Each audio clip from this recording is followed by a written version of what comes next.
So, hello everybody. My name is Santiago Sanmiguel. If you don't know me, I'm the global general counsel for this company. That means I'm the lawyer. I'm the head of the global legal team, and I asked Tati to give me this space because no shade to Drew. I had a lot of um, let's say acid reflux while I was hearing to Drew last like 3 weeks ago. Not that he said anything that upset me, but it's because I'm a very, very bad audience member when it comes to these types of things, because obviously my perspective comes from the legal side. And it like the AI space is a space that there's a lot of speculation on what's going on. And some of the real issues are getting um, misrepresented in the media and how people are thinking about it. So I wanted to start this like saying that legal AI, it's kind of the trending topic right now. But if you see like in the music space, and this is what I wanted to start with this slide, is that we've had a lot of issues in the last 20 years that we've been discussing, and it's about like MP3s or P2P sharing points or ringback tones or streaming or crowdfunding or crypto, when NFT things, like all of those become like they have a hype cycle, and like those things are disruptive in their ways, and they become part of the industry or not, depending on how the market actually adapts to it.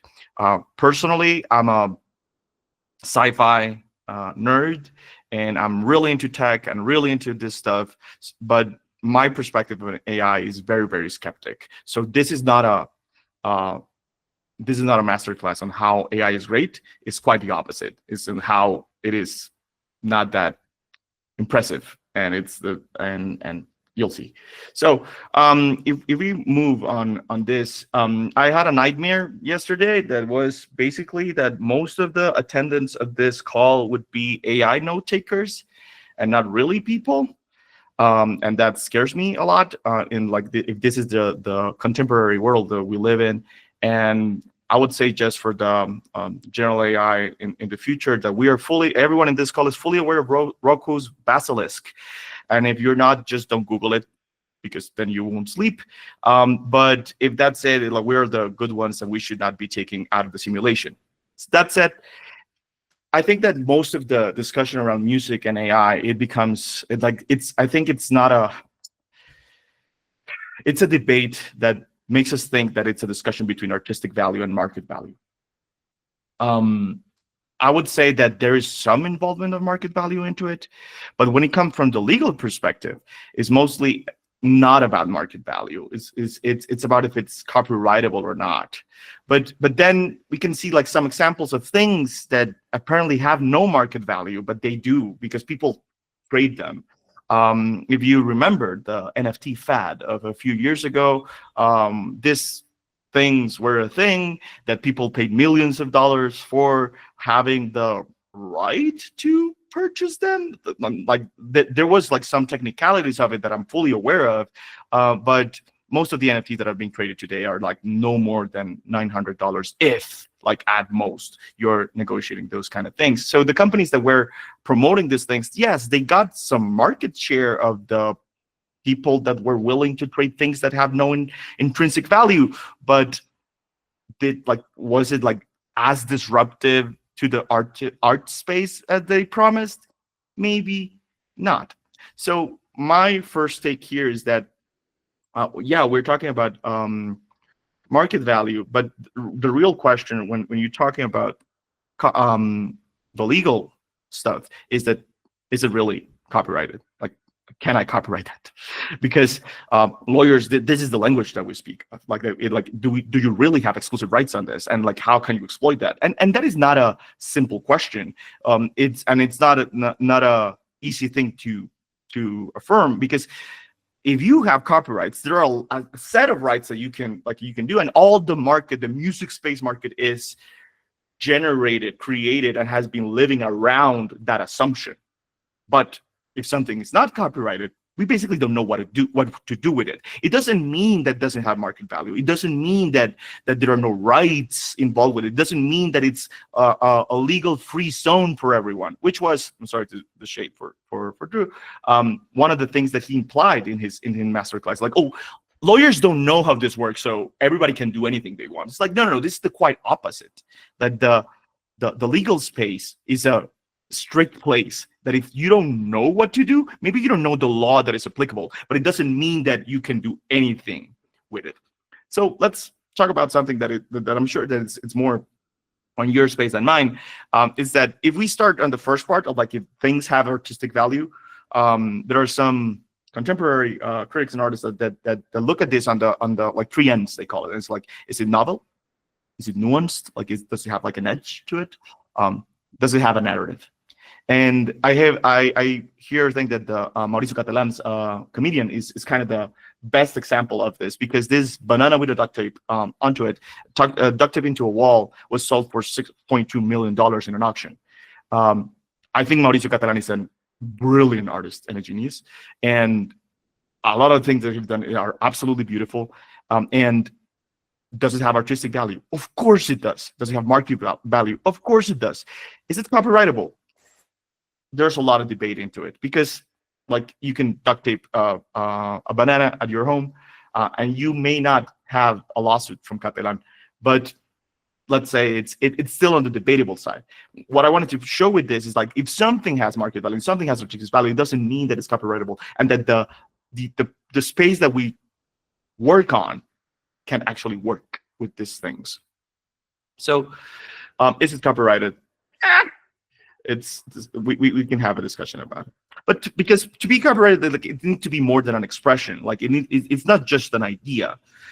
It's something that should have like some type of originality, and there's a lot of debate in the legal space of what originality really means, and it's like a small amount of creativity needs to be required. Like the three ends help us a little bit on that. Like, is it novel? Is it nuanced? Like, does it have a narrative? It needs to be fixated on a tangible form, and digital formats, like it counts as a tangible form. Like, and this is just to separate us from like, just I had like the gut feeling of like, oh, somebody stole my idea. It's like, no, no, no. Like, lawyers, we don't care about ideas. Like ideas are absolutely valueless in our space. Like, it's just like it's intangible. Like, have you really expressed it? And then we will figure out how to defend your expression of it. But like, if it is just an idea, like, it does have no intrinsic value when it comes to law. And the last thing that is very important is that human creation is required. Like, it needs to be created by a human. And before the AI space, we had a lot of discussions in the legal space about animals creating art. So there was like the monkey that took a selfie, and the elephant in a zoo that was painting his portrait, and a woman that like made her dog paint in her backyard. Is that art? Debatable. Is it copyrighted? Absolutely not. It was made by an animal. It was pretty clear. Wikipedia had an argument about that with the monkey that took a selfie, because the guy that was owner of the camera like sued him for using the selfie monkey. But that is a whole other discussion. Then now we come to software creating what it's seemingly something that we can identify as art, or something that we think that is related to what we think that is art. It's still not created by a human. So in the copyright space, currently, there's a hard no on if that is copyrighted or not. And one very, very important thing is that prompting really well does not qualify as artistic expression. So one of the debates here is that, oh, no, but I prompted it. Like, I prompted the software so it could create whatever I wanted. Is that, yeah, but that, no. Like, that doesn't count as, let's say, quote unquote, heavy lifting of creativity to actually create a work that it's copyrighted. Because they're like the set of works that we currently have copyright on, that it comes from literature up to choreography, to plastic arts, to music, to scientific papers. Like, all of those things are like under the umbrella of copyright. Those require a lot of people like burning the neurons to actually create it, and prompting really well is not an artistic expression, at least not as we consider it right now, from the legal side. So I would just say is that a very, very important distinction right now is like there needs to be a hard stop between what is hype and what is reality. What I don't like about the discussions on AI is that people jump really, really fast onto the, oh, no, no, no, no, no, but in 2 years, you'll see that. Like in 2 years, they'll be very, very good. And like in 10 years, they'll take over the world and we won't need to work anymore. It's like, yeah, yeah, I don't care. But like today, it doesn't seem like it. Like the tools that are here today are not evolving as fast as you're saying, and they're not creating things that are as palatable as they should be, and they're not as good as you're saying they are. Because I don't know if you've done this experiment, is that if you put through a language model something that you really don't know, you get very surprised in the result. It's like, oh, this is good. But if you're like very keen on what you're asking, on something that you're an expert on, you will see that the answer is pretty bland and absurd and probably wrong and said like with a tone that is just like authoritative. And what that means is like we should be aware of what we don't know, and we should not be fooled about the results of something that is seemingly good. And that there's another discussion that AI is just full of bullshit, but I won't go into that specific detail. But for this discussion, let's part ways and say there's something that is hype, and if it's hype, let's not discuss about it. Let's just center on reality. What do we have today, and what should be focusing on? So one of the big discussions that we currently have is in the copyright space, like in the legal side, is it made by AI or did you made it with AI? And that is a 2 millimeter shift that is very, very, very important. So on the made by AI, it's all of the like AI trash that's been circulating in many places. It is just prompted and generated by AI completely, and it's been consistent from all of the copyright offices around the world that they are refusing to acknowledge the copyright nature of it. Doesn't mean that it's still free for all to use. Not really. As I said, like we haven't decided on what type of property rights someone can have on that. But copyright, maybe not.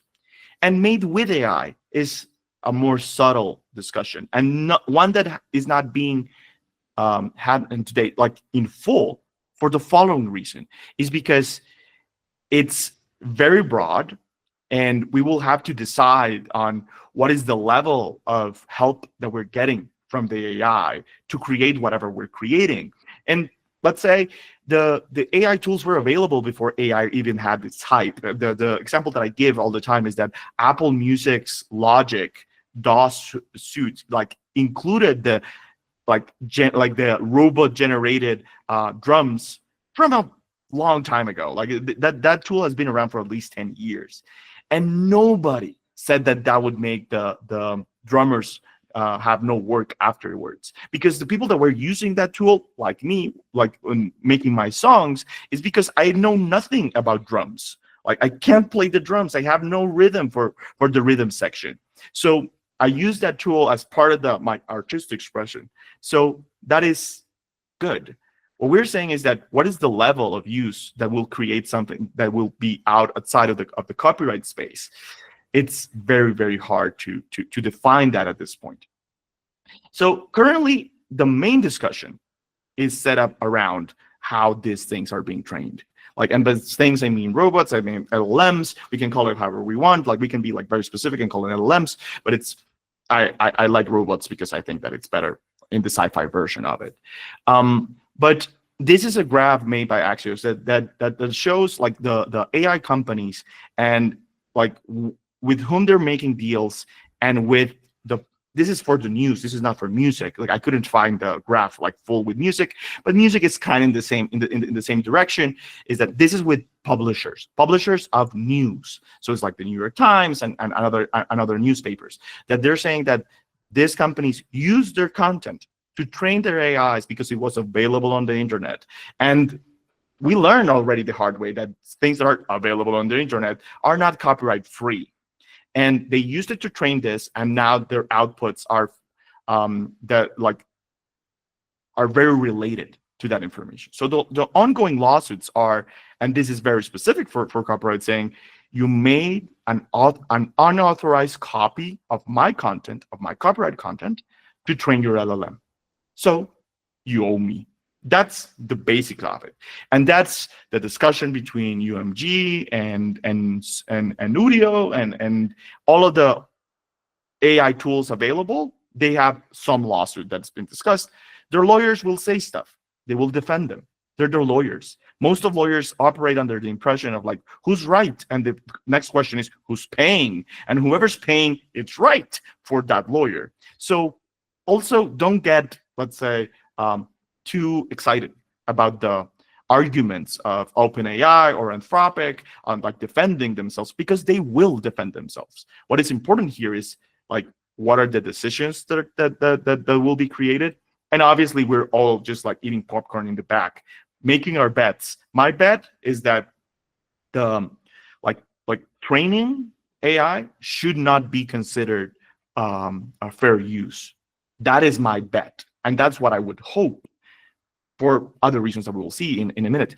But maybe that won't be the way that the law would move, and we'll see.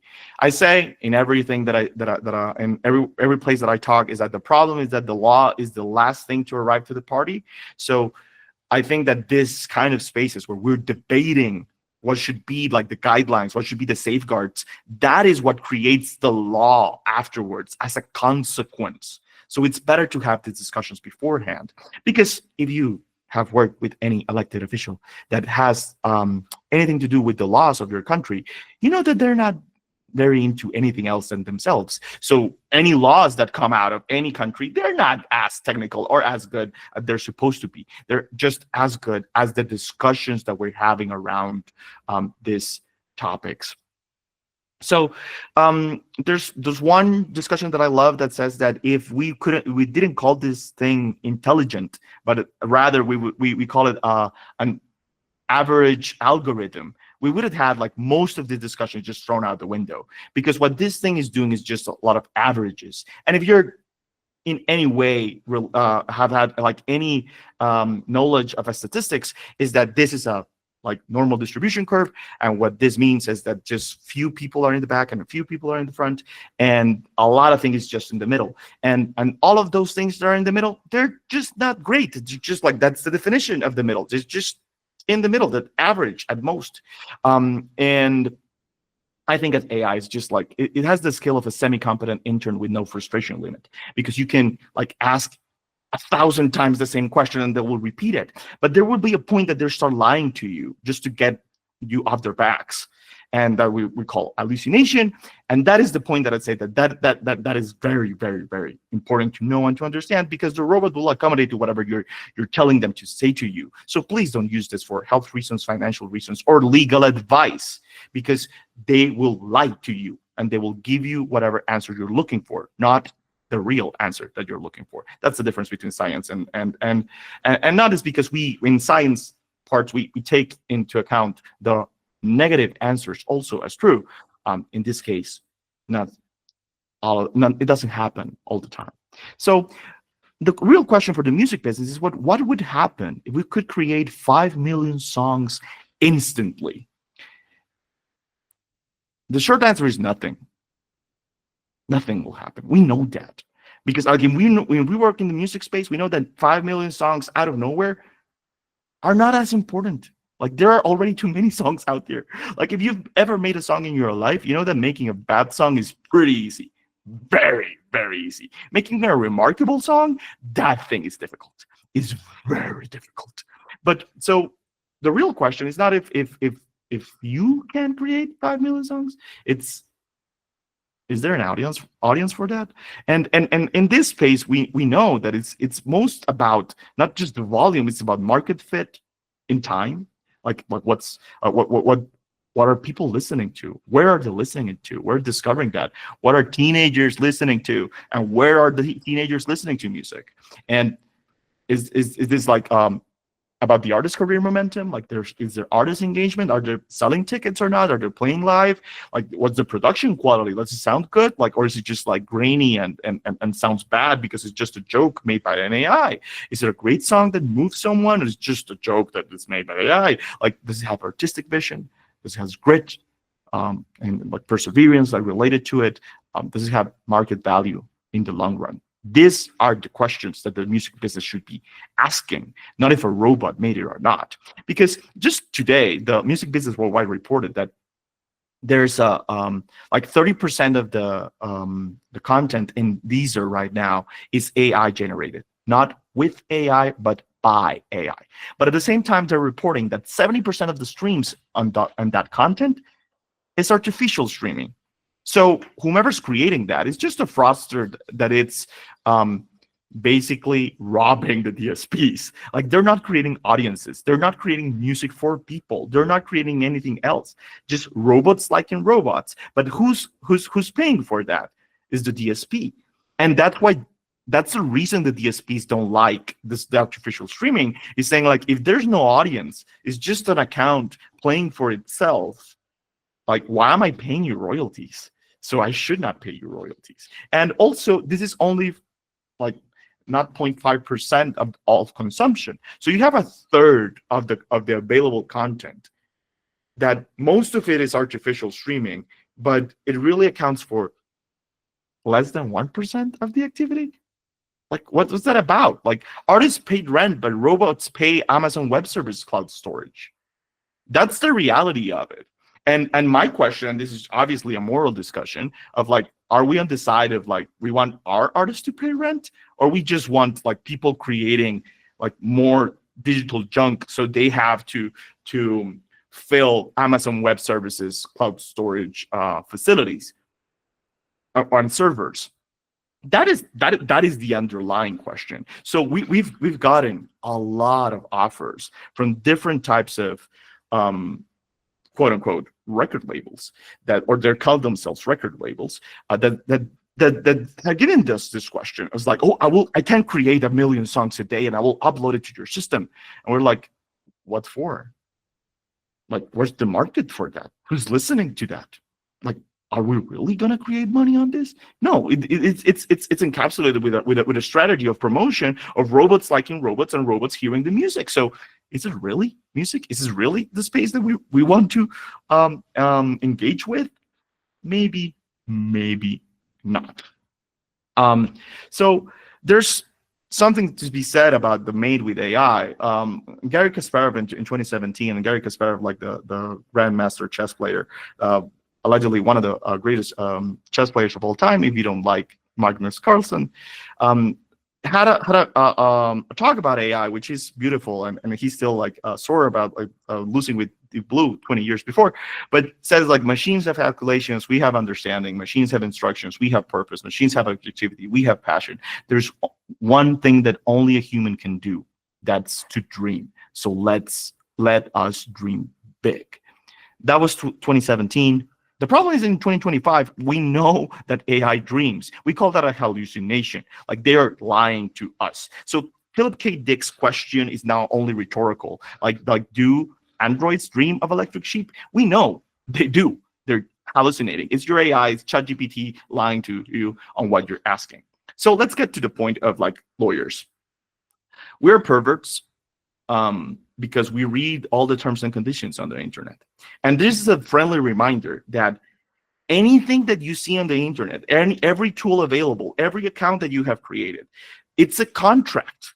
Like, it's the underlyings of it is a contract. It was drafted by a lawyer. So I see many tools that are available, but I read the terms and conditions. So I know what's in it for them and what it's actually for. And in the terms and conditions, they're like, they will show you in a way what's their business model. So it's pretty clear if it's something that it's seemingly AI, but at the end it's just 600 people in India looking at it and make you think that it's AI, or if it's a tool that actually works. But for example, some of the, let's say, AI-generated music tools that are out there right now, like Udio, you read the terms and conditions, and what they say is Oh yeah, yeah, yeah, yeah. You're responsible for everything here. Like I'm not. I'm just some random guy that created something that basically stole all the catalog from UMG and Sony, but you're the one who's creating the copyright infringement. And God help you if you use it, quote unquote. Like I'm paraphrasing right now, but that's basically what the terms and conditions say. It's like you're responsible for whatever you're doing, and it's like that's not really a good news here because we all think that we're reliant on these things, and as I say, it's more about the what it seems like the output is used for. And when you read the terms and conditions, you may find that maybe you didn't get to the right conclusion on how you could use that or how that was created or who was responsible. Let's get to that in a minute. So there's some things yet to be proven with AI generated images, with AI generated music. It's like, does it have artistic intent? Is it really nuanced novel saying something to us? We can like extract from it, but this is like it's really intentional. Does it have functional context? What I mean by that is like, if you see most of the AI generated images for architectural stuff, there are windows that go to nowhere, like stairs that don't go to any place, faucets that are not in kitchens. So there's some rules about the world, the physical world that we live in. There are things that maybe they're not aesthetic, but they have a function. And the robot does not understand that reality of what that function is. There's an amazing example of that it's got like this guy Adam Conover that said that when you ask an AI to write a script, they can put a character talking with another character near a pool and just falling into the pool. And so like in Hollywood rules on writing scripts, it's like you don't do that unless you have a lot of money, because the only way to really produce that scene, like you will have to have a huge team that can get the actor out of the pool, like dry them out, do hair and makeup again, and record that scene at least 3 times. It's very costly to do that. So most productions try not to make scenes or write scenes that are expensive to shoot, unless they have like Tom Cruise type of budgets to like make things explode. But not every movie has that. The same question applies to music. It's like, yes, orchestration or composition is like, but it's like, do you really have the budget to pull that off? And that is a functional context, not something that we can actually prompt our way out of. And the next thing is local context. And I'm talking from Bogota. I'm from Colombia. I was born in Bucaramanga, Santander. I know that there are a lot of things about my country that the AI does not get and does not understand. And most of the real knowledge of my people and my culture is not on the internet, is not really translated properly into English, and it's not part of the huge subset that these things were trained on. What that means is that my culture, it's an outlier within the average of the information that was used to train these things. What that means is that the output is highly unlikely to be related to anything that it's average on the things that I know of my culture, and possibly wrong, and mostly hallucinations. So the local context, I can say, is kind of safe in most places and a lot of the places that we operate in a company like this one. So let's get to the juicy part. And it's that I see this as a like 3 steps or 3 different places that we should be asking ourselves questions on AI. So first, if you're the AI software developer, the question is like, how are you training this? And are you getting licenses on whomever's the owner of the copyright? Because copyright laws still exist. So it is important on how it is trained, on what it is trained, and what are you using to train it. That is very important if you're the software developer. When you're a user and you're using the AI, I have a typo here, sorry, because this was original in Spanish, is that not all prompts are created equal. And what I mean by that is like, there's an amazing discussion on if you ask any of the image generating tools to create an image of the Joker, Batman's Joker, it is always tied to one of the movies or the comic books. Like, it will never show you a Joker with blue hair or with a with a orange suit. It will always be green hair. It will always be a purple suit, and it will always have either Heath Ledger's face or Joaquin Phoenix's face. What that means is that it's not only about the prompt, is what you're asking for it. Because if there's any copyright material in it that will get you out a result on the other side that it's seemingly created based on something that was copyrighted, the result might be an infraction. Like, and yes, I know that the AIs are not creating another version that. I know it's just an average of pixels that is just creating something else. I know the technicalities of it. I've studied it. But what I'm saying is that just because you don't know the whole subset of things that exist in the world, when maybe you're making yourself an illusion that what you're getting on the other side is copyright free and novel and has never done before. But the Joker example, what it says to us is that there is something based with reality. There's something based with on copyrighted material that if you don't know how the Joker looks like, that's fine. You won't notice that it's Joaquin Phoenix. You won't notice that it's Heath Ledger. But if you do know, you will see that it was based on Nolan's movie or the other things that have are in the market. So that is one thing. The other is, do terms and conditions apply? So have you read the terms and conditions of this tool? We had recently an seemingly AI company approach to us saying like, oh, we have an AI tool, and I'm using quotes, air quotes, like very, very hard, because they told us we have an AI that can review your whole catalog and tag the catalog on genre, mood, and any category that you want, and it will be very useful for sync. And it's like, that sounds interesting. Let me see the terms and conditions. They're like, oh, no. They don't have terms and conditions. You're supposed to provide the terms and conditions. It's like, yeah, man, no, that doesn't work. It doesn't work like that. Like, you're not a real company. Like, if you're really in the music, in the software space, you're the one drafting your own terms and conditions. If I have to write the terms and conditions for you, you're not a real company, and your product is not real. So I'm not even having this conversation with you. Those terms and conditions apply, and it means is like, what can you do with the content? And it's we're gonna see an example if time gives me here, but it's like one of the tracks that you have, like, put a filter on it and sing as another artist. It has a question of how it was trained. When it comes to like, what can you do with the output? I'm gonna say most of it you can train it with. You can use the output as a joke. If it's more than that, I'm sorry to say, like, the professional marketplace of the business requires you to follow some instructions and require you to follow some guidelines, and those are the legal guidelines. And if you're like trying to sound like another artist because you just like filter your voice, maybe that's infringing on someone else's rights. And something that I will say this out loud is that this conversation does not end in copyright. It's just the start. But then it goes to image and likeness, and then it goes to fair competition, and it goes to other seeming like fraud or deception, like other parts of the law that are applicable still. Yes, we're fixated on the copyright issue, but it's just the beginning of all the legal entanglements that we can have on this. And then one that I will call, I'm sorry to say, like, I'm very proud of being the son of two dentists. I'm sorry to say that I've been traumatized by that. Like, if you remember any of the scenes from Willy Wonka talking to his dad about candy, I relate a lot with that.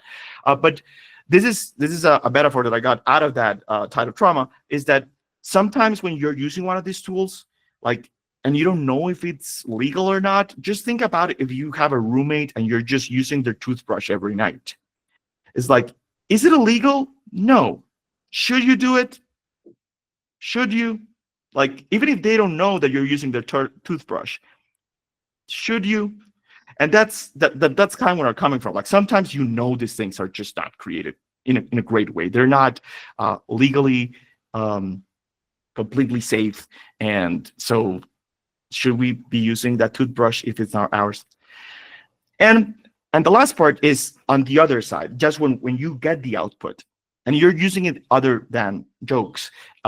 Is this for private use? Is for personal use? That's fine. You're sending memes to your friends and family. That's good. Like I had a lot of issues against the Miyazaki's Ghibli studio fad of like creating those images. I was like, oh, people are horrible. Like, why are they doing that? That's so tacky, blah, blah, blah. Until my mother-in-law sent us a picture of her and my wife as a baby, like done in the style of the Ghibli studio. I was like, oh my God, that's the cutest thing I've seen in my life.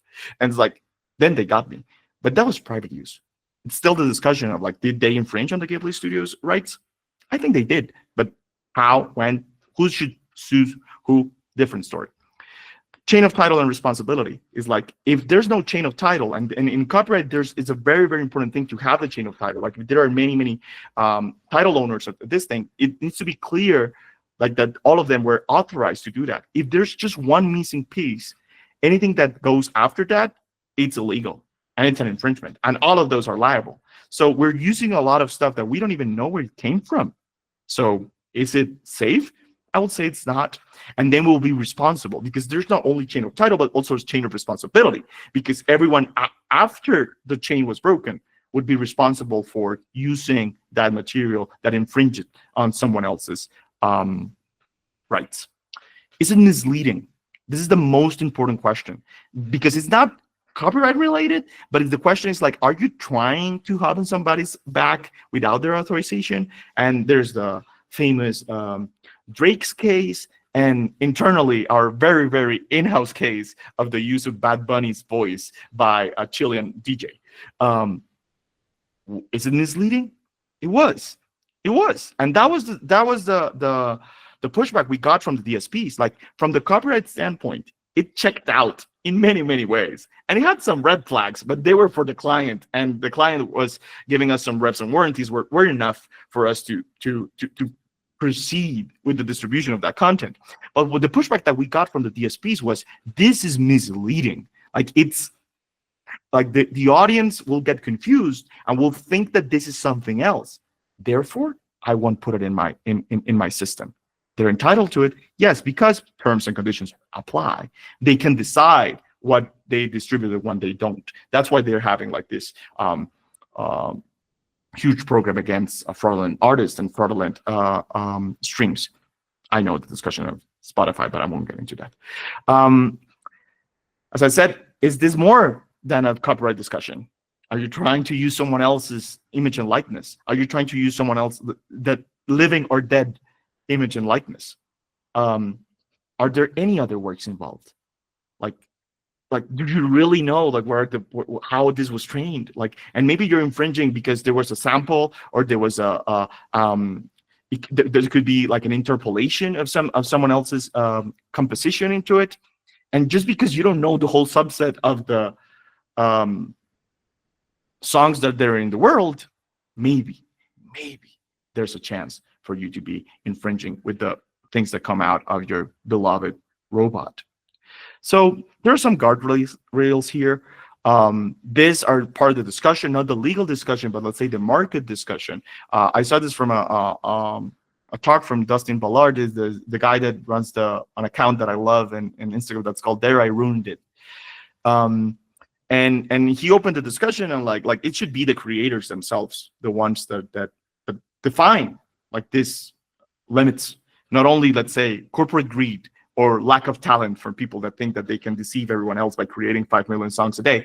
And it's simple questions like, is it deceptive? Is there artistic intent from the artist, from the person that it's creating this? Not that it's just prompting, but like, what is the end of it? Like, what's the end goal? Like, what's the end game? Or what is their objective when they're trying to create this thing? And the question of like how this affect musicians, like the musicians that are involved. There are a lot of questions about, oh, we should have some type of royalty created to give the original copyright owners a piece of whatever is being, and that is amazing. But at the same time, the way this technology works is that the subset of the material that they're trained is divided into tokens. Those tokens, let's say, are destroying the artwork, and there's creating something else on the other side, rearranging tokens. So it is not clear where it came from, and it's not traceable. Like, it's the reason it's called AI is because you cannot trace it back, because it, like the robot is training itself on what are the conditions that they wanted to be the output. We can just only analyze the output afterwards. But if we analyze that and we compare with things that already exist and that they are copyrighted, there could be a lot of copyright infringement involved. So, questions, or we can go to our examples. I'm gonna breathe a little. That was long. There was a question here on the chat from Sandra as well. Okay, someone says, how can we train an AI do machine learning and internal information without incurring something? We can't. That's the short answer. Like, you should have like, if without infringing, you should have an like explicit authorization with whomever's the copyright owner that can tell you, look, I represent that I own this, and I'm giving you the authorization to actually train your LLM with this. That is highly unlikely to happen. There is some commercial interest into it, but it is to be seen. I don't know. Eric, I know Elizabeth had her hand up first.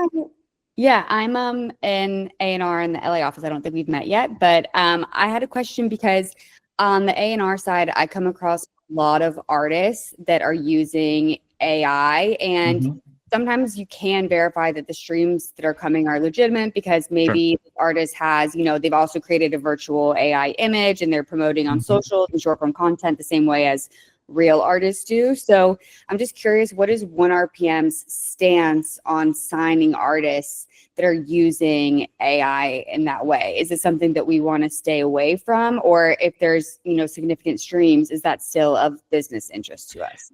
I think that there are many ways that this can be done.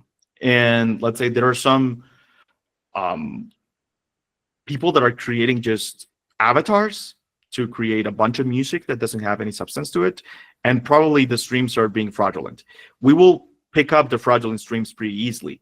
And if we have our stance would be, don't engage with catalogs or artists that that they don't have a real audience, like that their streams are being pushed fraudulently, because that we're just getting money out of the DSPs, and we will get punished by them, or we will get fined. And so our stance is, don't go with an artist that doesn't have a real audience.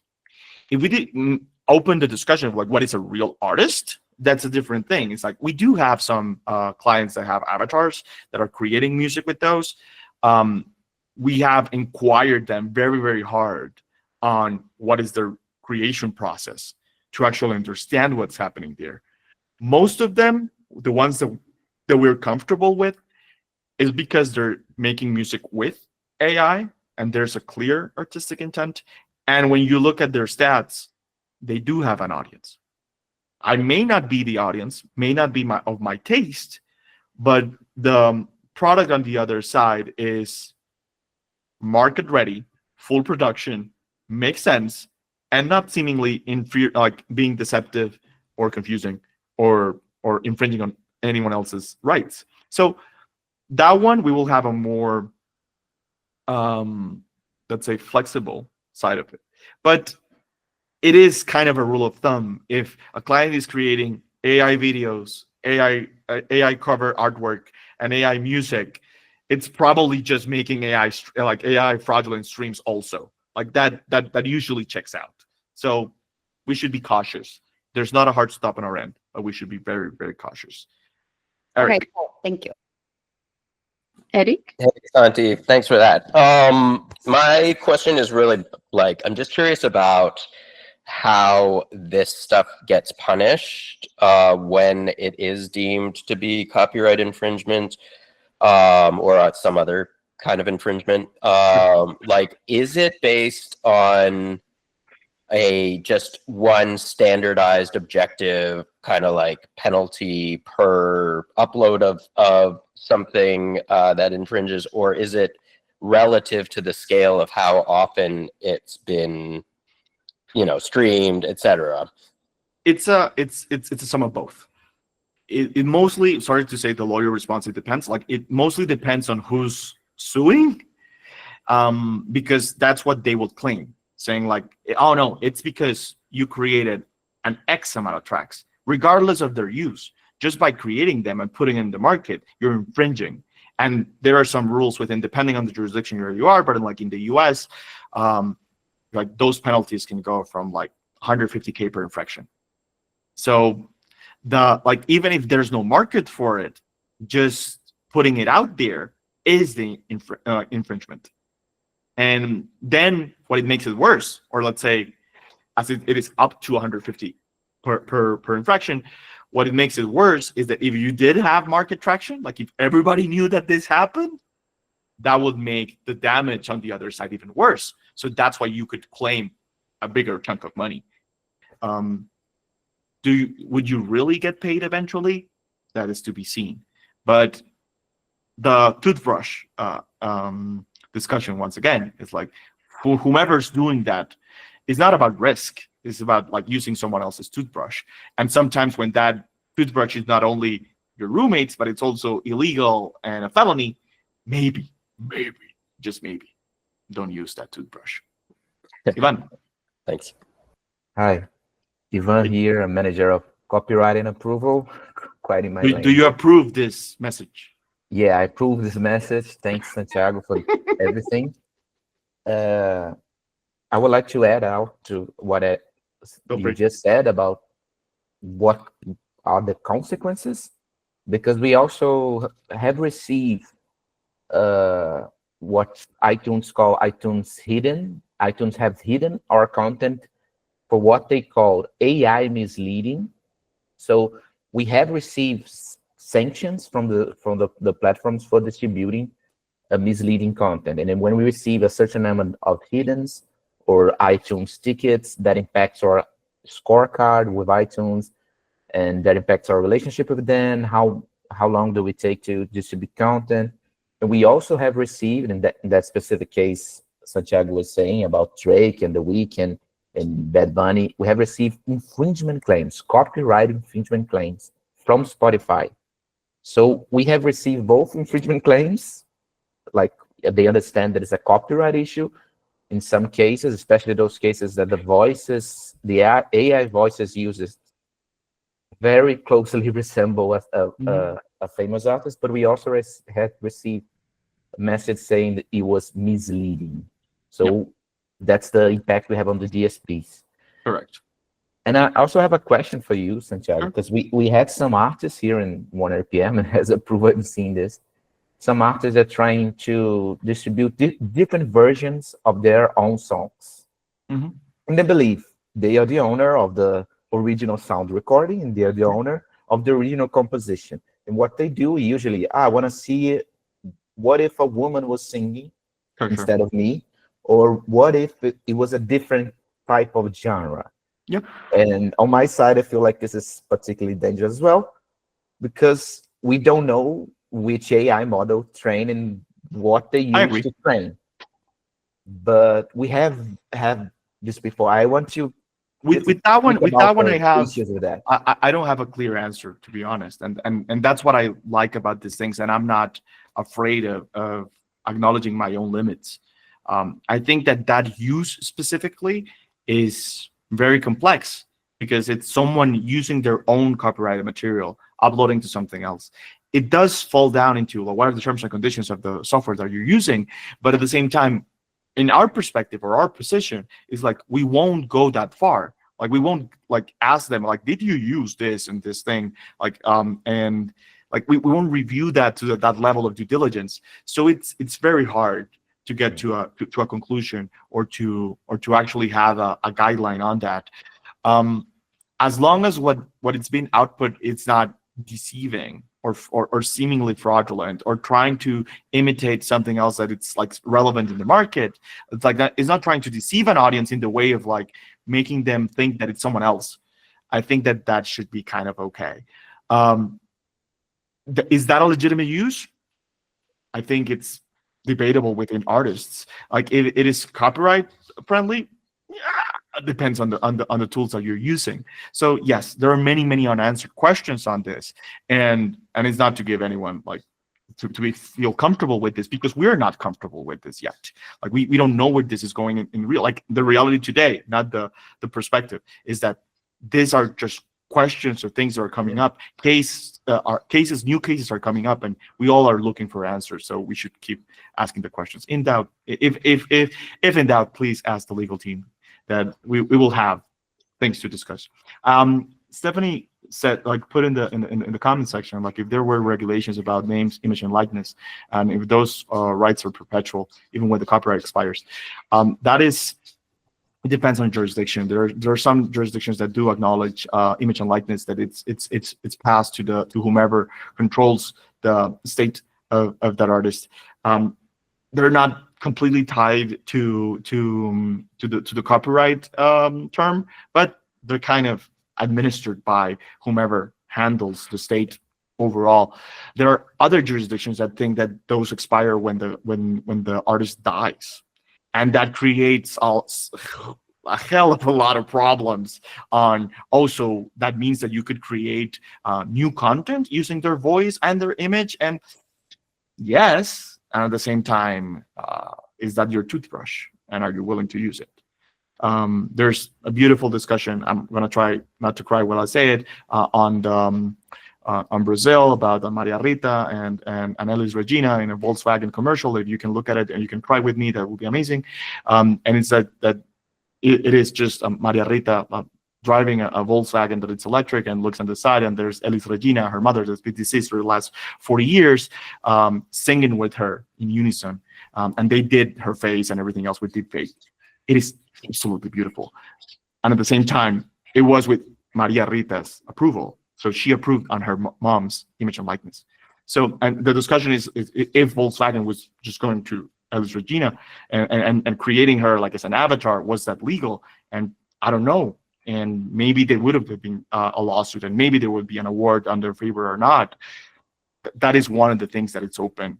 In my taste, I think it's somebody else's toothbrush. So that's why I won't touch it. Splice, or what is worse, Splice or Suno? I think Suno is worse. I think Splice, it is a lot of content that at the end of the day is royalty free, that the terms and conditions of the platform are very clear on the subscription model of it. It does have a lot of like the Netflix thing, that people are just sharing their passwords, so there are not as many accounts that there should be in Splice. Happens. But I think Suno has a really big issue on the training side of their model. And if you read the terms and conditions, they just wash their hands, saying like, "Oh no, we don't know. Whatever you want to do with it, that's fine by me." It's like, yeah, you were the one who picked like the Universal Music catalog just to train your AI. So your hands are way dearer than you're wanting us to acknowledge. Let's go to some examples if we can. I have some conclusions here, but as you have AI note takers, I'm not going to read them.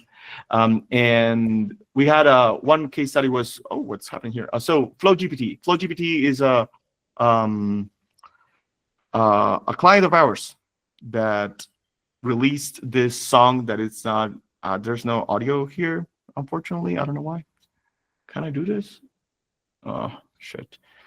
It's not working. But it used, as you can see, Bad Bunny's image and likeness, like very, very far. And in the beginning of the song, it also used an interpolation of Justin Bieber's image and likeness and compositions. What this client said to us was like, no, it's me. Like I did all the parts, like I sang all the parts, like I wrote the song. I just used the AI as a filter at the end so that it will make it Bad Bunny's voice. And so like, yeah, but you also use Justin Bieber. Like a lot of images of them, like that's the question here is like, did you use other stuff to like populate your artistic vision? And all of those photographs are still copyrighted. So even if the song was created in a good way for them, and we can have the discussion, they use Udio for the filter. Even if we had like the Udio discussion like out of it, all of these photographs were like copyrighted already. So that would be the infringement tool.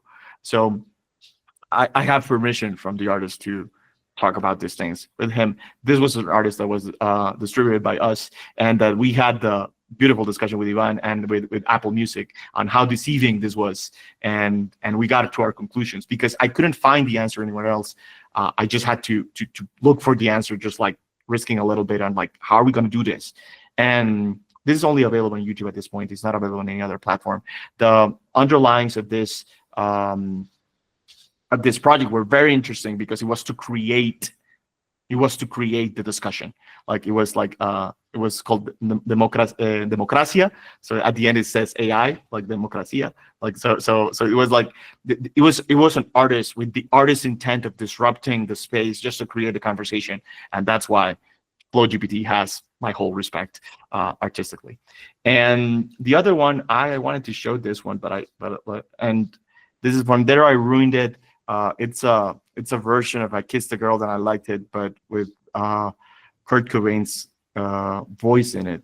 But unfortunately, it's not sounding. There's no sound on it. But what I wanted to say with this case is that if you're under the umbrella of parody and jokes, you can get away with it in a way, and that is good, and that is fine. That it's a fair use, and it's been broadly discussed. But when people are trying to do, let's call it quote unquote serious music, or go to the market in a professional way, there are some rules that apply, and we should completely follow them. That is all. Thank you everyone for your time, for your attention. I hope this was somewhat insightful. Was great. Thank you so much. Thank you, Santiago. Thank you, Santi. Thank you. Thank you. Thank you, Santiago. Thank you, Santiago. Thank you. Really Thank good. you. Thank you. Goodbye.